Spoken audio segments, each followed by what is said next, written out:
जय हिंद स्टूडेंट्स, कैसे हैं आप लोग। I hope you all were good.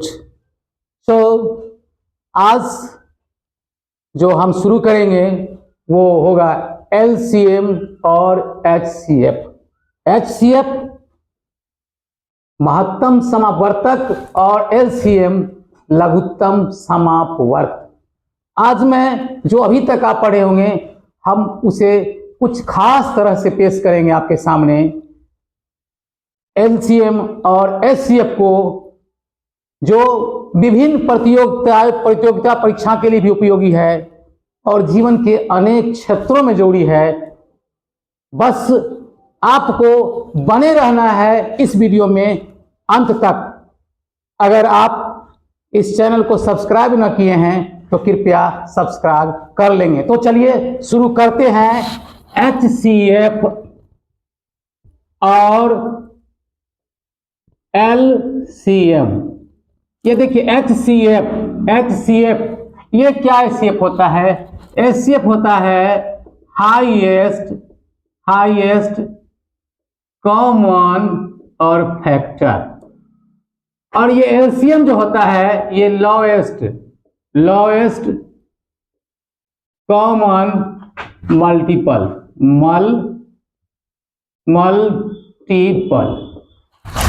Highest common factor महत्तम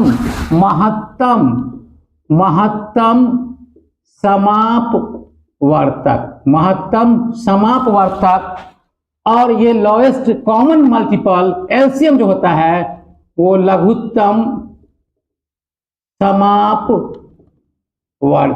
ध्यान दीजिए, ये समापवर्तक है और ये है समापवर्तक। महत्तम सबसे बड़ा, सम जो दोनों में हो तीनों में हो। चूंकि दो या दो से अधिक संख्याओं का हम एचसीएफ या एलसीएम निकालते हैं तो महत्तम समापवर्तक। अब जानना है कि यह महत्तम समापवर्तक होता क्या है। थोड़ा इससे पहले जान ले अपवर्तक जानिए।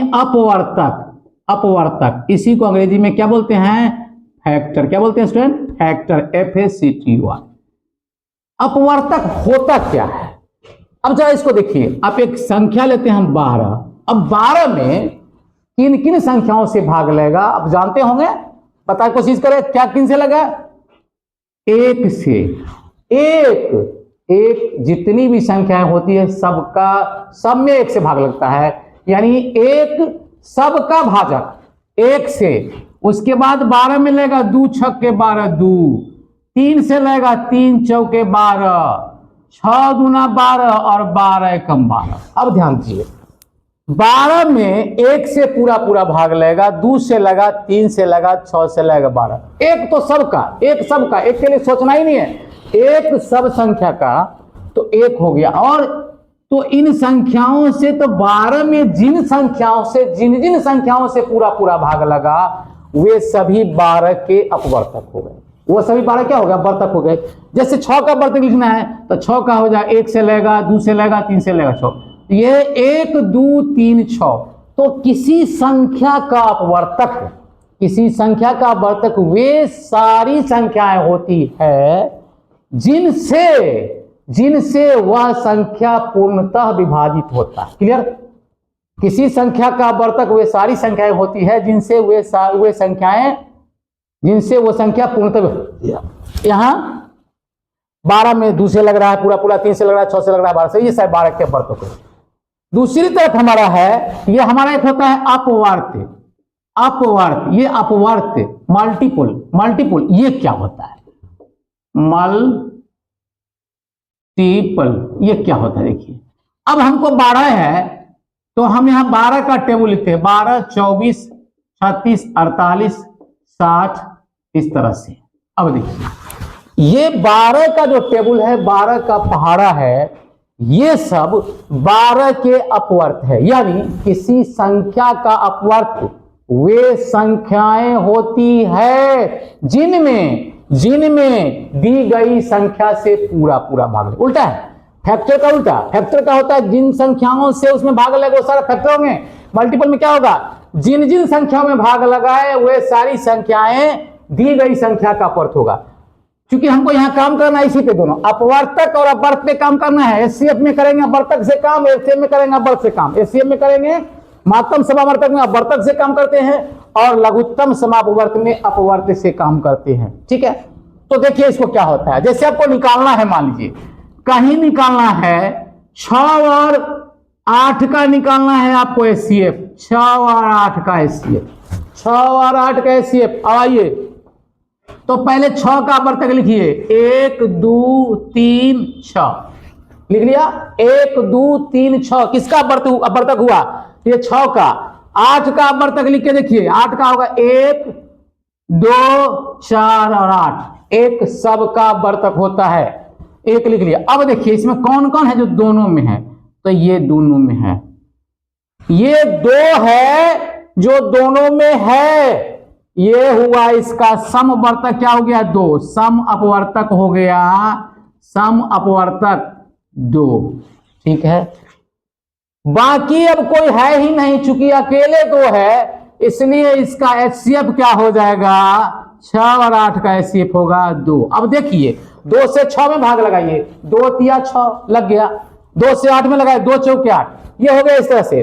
थोड़ा इससे हट करके देखें, अब इधर देखना है इसको, अब थोड़ा अलग करके देखिए, 9 और 12 का देखिए, 9 का अपवर्तक लिखेंगे 1 3 और 9, 12 का लिखिए 1 2 3 4 6 12। अब इसमें क्या हो रहा है, इसमें से एक भी आता है लेकिन एक क्या नहीं लिखते हैं। इसमें देखिए इसमें कौन आ रहा है, केवल 3 आ रहा है, तो इसलिए आपका एचसीएफ क्या हो गया, यहां पर 3 हो गया। लेकिन कुछ अलग भी होगा, कुछ अलग होगा जिसको हम देख के लिखते हैं। जैसे आपको है 9 12 और 18, आइए 9 का लिखिएगा 1 3 और 9, 12 का लिखेंगे तो 1 होगा, 2 से लेगा 12 में भाग, 3 से लेगा, 4 से लेगा, 6 से लेगा और 12 से लेगा। 18 में देखिए किसी से लेगा, 1 से लेगा, 2 से लगेगा, 3 से लगेगा, 6 3 18, 6 से लगेगा और 18 से लगेगा। अब इसमें देखिए 1 को छोड़ के करें तो 2 है, 2 में है, 2 में है, लेकिन पहले वाला 9 में नहीं है। लेकिन ये 3 जो है ये क्या है, तीनों में है, इसके अलावा कोई नहीं है, तो इसका भी एचसीएफ आपको हो गया 3 हो गया। तो इस तरह से हम देखते हैं। और दूसरे तरीका से अभी हम एक और दिखाते हैं आपको एचसीएफ निकालना। जैसे अभी हम निकालते हैं, इसी का निकालिए 9 12 18 का। अब 9 को लिख सकते हैं आप 3 गुना 3, 12 को लिखिएगा 2 गुना 2 गुना 3 और 18 को लिखेंगे 2 गुना 3 गुना 3। ठीक है, क्या लिखेंगे, 2 गुना 3 गुना 3। अब ध्यान दीजिए ये क्या है कि ये 2 गुना 2, इसमें 2 इसमें नहीं है, 2 इसमें है नहीं है। तो एचसीएफ में हम चूंकि पढ़े हैं कि वह संख्या जिससे तीनों संख्या विभाजित हो, तो वैसी संख्या इसमें हमको कौन मिल रहा है, 3 मिल रहा है। इसलिए इस तरह से भी हमारा एचसीएफ बराबर हो जाएगा 3 होगा। अब देखिए ये 25 30 और 40 का हम एचसीएफ देख रहे हैं। 25 को आप लिख सकते हैं 5 गुना 5 यानी 5 पर पावर 2। ठीक है, 25 को लिख सकते हैं 5 गुना 5 पावर 2। 30 को लिखिएगा, 30 को लिखेंगे 2 गुना 3 गुना 5, 2 तिया 6 पंचे 30, ये ऐसे रहेगा। और 40 को आप लिखिएगा, 40 को ऐसे लिख लीजिए, ये हुआ 25 का, ये हो गया 30 का, ये हो गया 40 को लिखिएगा। यहां से 40 को लिख सकते हैं 2 गुना 2 गुना 2 गुने 5, 2 दूनी 4 गुना 8 40, यानी ये हो गया आपको इस तरह से। और इसको आप लिख सकते हैं, आगे लिखिएगा 2 3 बार है तो 2 पर पावर 3 गुना 5। एचसीएफ में अब देखिए ट्रिक क्या है, एचसीएफ में कितना आसानी से निकल जाएगा। अब ऐसा लिख लिए। अब इसमें देखिए कम से कम पावर वाला, कम से कम घात वाला, इसमें केवल 5 का घात 2 है, इसमें 5 का घात 1 है 30 वाला में, और इसमें भी 5 का घात 1 है। तो आपका एचसीएफ जब निकालेंगे तो पहली संख्या हो गया 5। अब देखिए इसमें क्या है, 2 है ही नहीं, 2 है ही नहीं, 3 है ही नहीं, 2 नहीं है न 3 है, तो वह संख्या का मिनिमम घात वाला वे संख्याएं, वे डिजिट जो दी गई संख्याओं में हो, तो इसमें दी गई संख्या हमारा 25, 30 और 40 है, और इसमें केवल 5 घात वाला ही तीनों में है, बाकी हमारा 3 और 2 जो है वो तीनों में नहीं है, इसलिए हमारा एचसीएफ हो जाएगा 5। एचसीएफ कितना हो जाएगा? 5।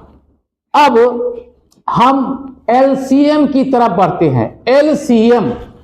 एलसीएम इधर बढ़े, एलसीएम उधर देखा, पहले देखा एलसीएम लॉएस्ट कॉमन मल्टीपल, लघुत्तम समापवर्त, ध्यान रखेंगे लघुत्तम समापवर्त, ठीक है, यानी 2 या 2 से अधिक संख्याओं का, 2 या 2 से अधिक संख्याओं का लघुत्तम समापवर्त वह सबसे छोटी संख्या होती है जो दी गई संख्याओं से पूर्णतः विभाजित हो।